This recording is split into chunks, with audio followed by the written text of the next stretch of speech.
त्यो श्रमदानमा आउने मान्छेको घर कसरी चलिराखेको छ 2 महिना 3 महिनासम्म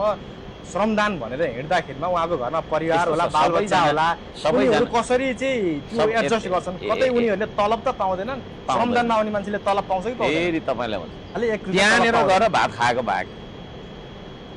खानालाई चाहिँ फ्री हो अरु केही छैन छैन त्यो चिज धेरै मान्छेले उडाउँछन् यस्तो उस्तो भन्छ उनीहरुको परिवार के गरी पाल्छन् यता सुन्नु न एकचोटी श्रममा आउनु न थाहा हुन्छ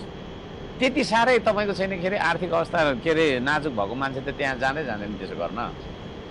भनेको रिटायर लाइफमा भा मान्छे मात्रै जान्छ यस केही म्यानेजमेन्ट छ नि त त्यहाँ त धेरै जस्तो त लाउरेले साथ दिएको छ मलाई हैन केही एकजना अब पत्रकार हो कि उहाँको अब पोडकास्ट हो त्यो त अब मलाई थाहा भएन सायद पोडकास्ट नै हुनुपर्छ जहाँ अहिले नयाँ भर्खर नयाँ देख्दैछु उहाँलाई हैन उहाँले सोध्नु भएको छ कि तपाईहरु अब यत्रो 2-3 महिना सर्वदान गर्ने व्यक्तिहरुलाई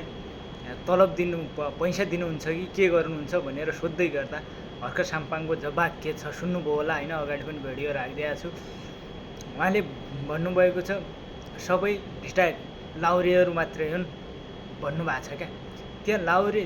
लाउरेहरू होलान् 1-2 जना बाहेक अरु सबै प्राय महिलाहरू छन् क्या महिलाहरू के लाउरे रिटायर भएरै आउन् त र अर्को कुरा भन्नुभएको छ फेरि तलब छैन दिया जे जति सर्वदानमा गएछन् त्यहाँ मासु चिउरा बाहेक अरु केही दिया छैनौं भन्छन् हैन उहाँ पत्रकारजीले सोध्नु भएको छ 3-3 महिना काम गर्ने व्यक्तिले घर खर्च कसरी चलाउँछन्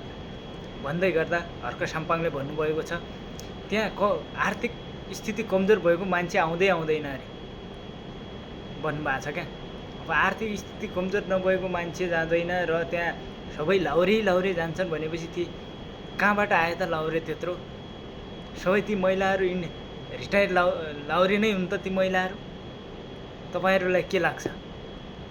यस्तै भिडियो हेर्नलाई लाइक कमेन्ट र फलो गर्न नबिर्सिनु होला है त।